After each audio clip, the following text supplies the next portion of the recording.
नमस्कार साथियों, मैं सुभाष वर्मा आपके अपने YouTube चैनल सुनील सर में स्वागत है। आज अपने मैथ का एक टॉपिक पढ़ेंगे जो अर्थमेटिक्स का एक बेसिक टॉपिक होता है, प्रतिशत। अर्थमेटिक्स पर टिका हुआ है, पूरा अर्थमेटिक्स है वो प्रतिशत पर टिका हुआ है। प्रतिशत अर्थमेटिक्स की जान होती है। प्रतिशत से अपने सरल ब्याज है, चक्रवर्ती ब्याज है, प्रॉफिट लॉस है, प्रतिशत है, ये सारी समस्याएं प्रतिशत से अपने पढ़ेंगे, फ्रैक्शन से। तो प्रतिशत जैसे नाम से ही पता चलता है कि प्रतिशत, प्रति का मतलब प्रत्येक, शत का मतलब 100, प्रत्येक 100 कहने का मतलब प्रत्येक चीज़ को 100 मान करके तुलना करना ही प्रतिशत कहलाता है। प्रत्येक 100 से तुलना करना ही प्रतिशत कहलाता है, प्रतिशत कहलाता है। प्रत्येक चीज़ को 100 मान करके तुलना करना ही प्रतिशत कहलाता है। जैसे मैंने एक एग्जाम्पल ले लिया, 25% लिख दिया। 25%, इसका मतलब क्या होता है? जैसे मैंने 25% लिख दिया, इसका रियल में मतलब क्या है? जैसे 100 में से प्रतिशत का मतलब क्या होता है? प्रत्येक चीज़ को 100 मान करके तुलना करना ही क्या कहलाता है? प्रतिशत। प्रत्येक चीज़ को 100 मान लेंगे, 100 में से 25 कहने का मतलब हमारे पास टोटल 100 चीज़ें हैं, उसमें से कितनी चीज़ों की तुलना कर रहे हैं? अपने 25 चीज़ों की तुलना कर रहे हैं। जैसे मैंने लिख दिया 30%, इसका क्या मतलब है? 100 में से 30 कहने का मतलब टोटल 100 चीज़ें हैं, उसमें से कितनी चीज़ें लेनी है अपने को? 30 चीज़ें लेनी हैं। तो अब अपने टॉपिक शुरू करते हैं। जैसे प्रतिशत में सबसे महत्वपूर्ण चीज़ ये होती है कि प्रतिशत अपने पूरा फ्रैक्शन से पढ़ेंगे। फ्रैक्शन, जैसे फ्रैक्शन का मतलब होता है भिन्न में मान। भिन्न में मान तैयार करेंगे आज अपने। जैसे 50% का मतलब क्या होता है? 1/2। फ्रैक्शनें तैयार करनी है अपने को पहले। फ्रैक्शन से कोई भी क्वेश्चन हो, कितना भी हार्ड क्वेश्चन हो, अपना क्वेश्चन 20, 30, 40 सेकंड में निकल के आ जाएगा, चाहे कितना भी हार्ड क्वेश्चन क्यों ना हो। जैसे 50% का मतलब 1/2। जैसे मैंने लिख दिया 25%, 25% का मतलब 1/3। सॉरी, इससे पहले 33 सही 1/3%, 33 सही 1/3% का मतलब क्या? 1/3 भिन्न में मान होगा इसका। जैसे 25% 1/4, 20% 1/5, 16 सही 2/3%, 1/6, 14 सही 2/7%, 1/7,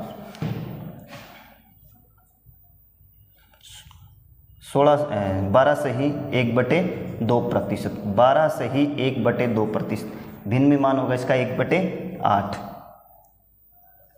11 सही 1/9%, भिन्न में मान होगा इसका 1/9, 10%, भिन्न में मान होगा 1/10। जैसे 9 सही 1/11%, भिन्न में मान होगा 1/11। 8 सही 1/3%, भिन्न में मान होगा इसका 1/12। 7 सही 9/13%, इसका भिन्न में मान होगा 1/13। 7 सही 1/7%, इसका मान होगा 1/14। 6 सही 2/3%, इसका भिन्न में मान होगा 1/15। 6 सही 1/4%, भिन्न में मान होगा 1/16। 5 सही 15/17%, भिन्न में मान होगा 1/17।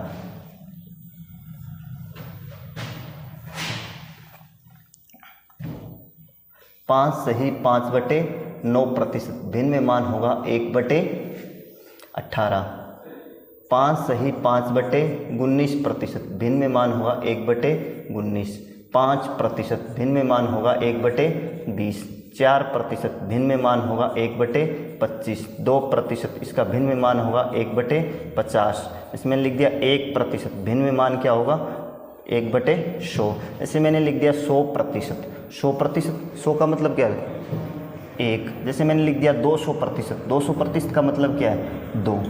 तो जैसे मैंने लिखा 50%। 50% का भिन्न में मान क्या है 1/2। 33 से ही 1/3% का भिन्न में मान क्या है 1/3। चलो ये चीज़ें हैं, जैसे मैं इसका आपको याद रखना है भी, जैसे 50% किसी वस्तु के मूल्य में वृद्धि हो गई या 50% कोई इसी चीज़ की वृद्धि हो गई, तो इसका मतलब ये है कि जैसे आपकी फ्रैक्शन तैयार है कि 50%, तो इसकी फ्रैक्शन क्या होगी 1/2। कहने का मतलब मूल चीज़ का मान कितना है 2 है, और उसमें वृद्धि कितने की हो गई 1 की वृद्धि होगी। तो अपने सीधा डायरेक्ट क्या लेंगे 1 की वृद्धि होने के बाद उस चीज़ का मान कितना हो गया 3। सीधा डायरेक्ट क्वेश्चन को उठा सकते हैं, कोई दिक्कत नहीं आएगी। तो अपने को ये पूरी फ्रैक्शनें तैयार करनी है। 50%, 33, 50% 1/2, 33 से 1/3%, 1/3, 25%, 1/4। ये फ्रैक्शनें तैयार हैं, तो चाहे कितना भी हार्ड क्वेश्चन क्यों ना आ जाए, कितना भी हार्ड क्वेश्चन हो, चाहे वो प्रतिशत का हो, चाहे वो प्रॉफिट लॉस का हो, चाहे वो सरल ब्याज का हो, चाहे वो चक्रवर्ती ब्याज का हो, तो सारे क्वेश्चन क्या हो जाते हैं इस फ्रैक्शन से बहुत ज़्यादा इजी हो जाते हैं और अपने क्वेश्चन को 20-30 सेकंड में निकाल सकते हैं। तो ये आपके दिमाग में ये भी आता है कि जैसे 50% है, आपने लिख दिया 1/2। सर ये आया कहाँ से, जैसे 50%, तो अपने कई बार भूल जाते हैं, जैसे 16 से 2/3% है, आपके याद नहीं है। फ्रैक्शन निकालनी कैसे है, तो फ्रैक्शन निकालेंगे अपने कैसे, जैसे मैंने लिख दिया 50%। आप एग्जाम में भूल गए कि फ्रैक्शन इसकी क्या है, तो अपने क्या करेंगे 50% हट करके बटे में कितना लगता है, कोई भी चीज़ का प्रतिशत हटाएंगे, जैसे किसी भी संख्या का प्रतिशत हटाएंगे तो बटे में कितना लगाएंगे 100, और किसी भी संख्या को प्रतिशत में बदलेंगे तो कितना लगाएंगे, उस संख्या को 100 से गुणा करेंगे। काट देते हैं 1/2। इस 50% की फ्रैक्शन निकल के आ गई, कितना आएगा 1/2। अब मैं आपको एक चीज़ बताऊंगा कि जैसे आपने फ्रैक्शन तैयार कर ली, जैसे आपने फ्रैक्शन तैयार कर ली कि 14 सही 2/7% की फ्रैक्शन होती है 1/7। 14 सही 2/7% की फ्रैक्शन यानी इसका भिन्न में मान होता है 1/7। एग्जाम में आपकी आ गया 28 सही 4/7%। 28 सही 4/7%। तो आपके तो फ्रैक्शन यही तैयार है कि 14 सही 2/7 का मान कितना होता है 1/7। आपने तो 28 सही 4/7 पढ़ा ही नहीं, तो जैसे 14 का 14 दूआ 28, 2 दूआ 4, तो ये कितने की फ्रैक्शन होगी 2/7 की फ्रैक्शन होगी। जैसे आ गया 42 सही 6/7%। आपने तो यही पढ़ा है कि 14 सही 2/7, आपने यही रटा है कि 14 सही 2/7% की फ्रैक्शन होती है 1/7। ये तो आपने पढ़ा ही नहीं कि 14 सही 42 सही 6/7 की फ्रैक्शन क्या होगी। तो जैसे 14 को 3 से गुणा करेंगे, 14 तिया 42, 3 दूआ 6, तो ये कितने की होगी 3/7 की हो गई।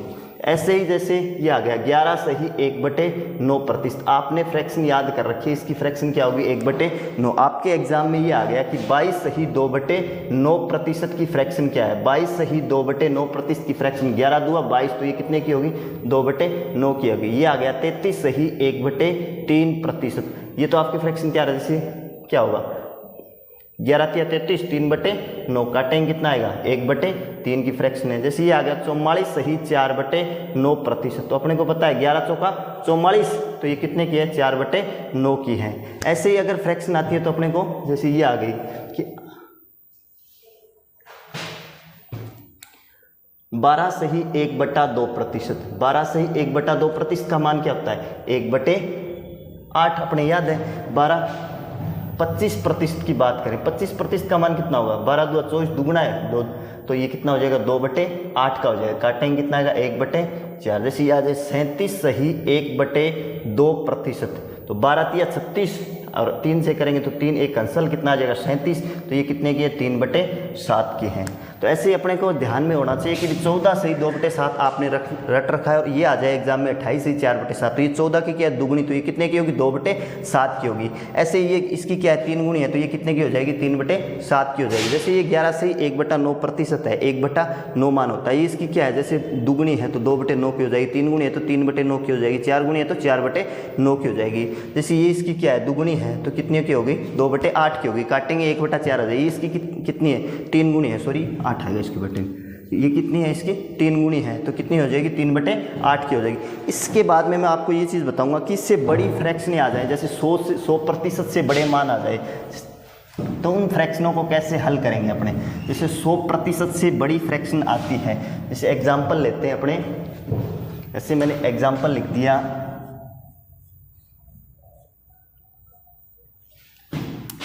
112 सही 1/2%, इसका भिन्न में मान क्या है। 112 सही 1/2%, इसका भिन्न में मान क्या है। ये क्या है 100% से बड़ी फ्रैक्शन है तो इसको ऐसे तोड़ देंगे, 100% से बड़ी है तो इसको तोड़ देंगे 100% प्लस 100% से कितनी बड़ी है 12 से 1/2% बड़ी है, तो 100% प्लस 100% प्लस 12 से 1/2%।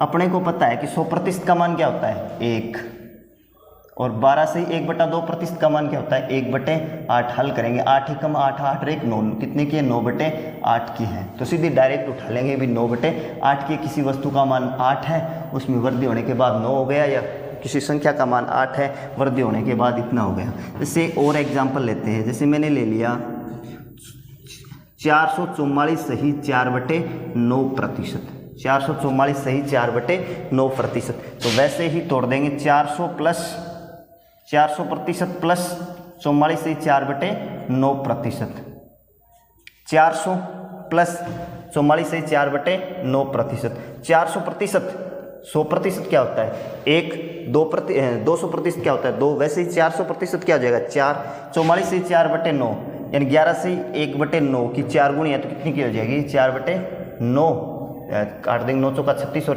4, 9 चौका 36 और 4 40, 40/9 मान आ जाएगा। इसका भिन्न में मान क्या होगा 40/9। एक और एग्जाम्पल लेते हैं सही अपने, जैसे ये दे रखा है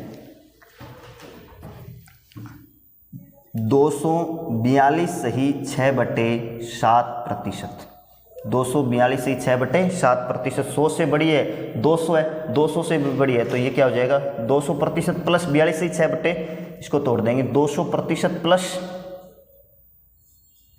42 सही 6/7%, 200% प्लस 42 सही 6/7%, 200% 2, 42 सही 6/7%, 14 तिया 42, 3/7, 7 दूआ 14, 14 और 3 17, 17/7 का मान आ जाएगा। तो ऐसे ही अगर 100 से बड़ी फ्रैक्शन आती है, 100 से बड़ा मान आता है तो अपने निकाल सकते हैं, इसमें कोई दिक्कत नहीं आएगी आपके। अब अपने जैसे बात कर रहे थे फ्रैक्शन की, फ्रैक्शन याद नहीं है निकालनी है, तो मैं आपको 2-3 चीज़ें बेसिक है वो बता देता हूँ, फिर उसके बाद में अपने टॉपिक शुरू करेंगे। जैसे किसी भी संख्या को प्रतिशत में बदलने के लिए, किसी भी संख्या को प्रतिशत में बदलना होता है, किसी भी संख्या का अपने को प्रतिशत में मान चाहिए, प्रतिशत में मान चाहिए चाहे वो प्रतिशत में जैसे किसी वस्तु के मूल्य में, या फिर 20% की दर से ब्याज है तो वो सभी में काम आएगा। अपने सरल ब्याज में भी काम आएगा, चक्रवर्ती ब्याज में भी काम आएगा, प्रॉफिट लॉस में भी काम आएगा, प्रतिशत टॉपिक तो है ही है, इसमें तो काम आएगा। जैसे किसी भी संख्या को, चाहे कोई भी संख्या हो, उसको प्रतिशत में बदलना होता है। किसी भी संख्या को प्रतिशत में बदलना हो तो अपने 100 से गुणा करेंगे। किसी भी संख्या को प्रतिशत में बदलने के लिए, प्रतिशत में बदलने के लिए 100 से गुणा करते हैं। कोई भी चीज़ हो उसको प्रतिशत में बदलना है तो कितने से, किसी भी संख्या को प्रतिशत में बदलने के लिए 100 से गुणा करते हैं। जैसे मैंने लिख दिया 1/4, इसको प्रतिशत में मान चाहिए, मेरे को प्रतिशत में मान चाहिए तो मैं क्या करूँगा 1/4 इंटू प्रतिशत में बदलना है तो कितने से गुणा कर दूंगा, 100 से काट देंगे। 4 एकम 4, 25 चौका 100, कितना आ जाएगा 25%। जैसे ये चाहिए मेरे को 0.37, इसका प्रतिशत में मान चाहिए मेरे को, तो मैं क्या करूँगा कि 0.37 इंटू किसी भी संख्या को प्रतिशत में बदलने के लिए 100 से क्या करते हैं, गुणा करते हैं, तो इंटू कितने कर देंगे 100। अब बात आती है संख्या का पॉइंट में मान आ गया, दशमलव मान आ गया, तो क्या करेंगे अपने संख्या का पॉइंट हटाएंगे।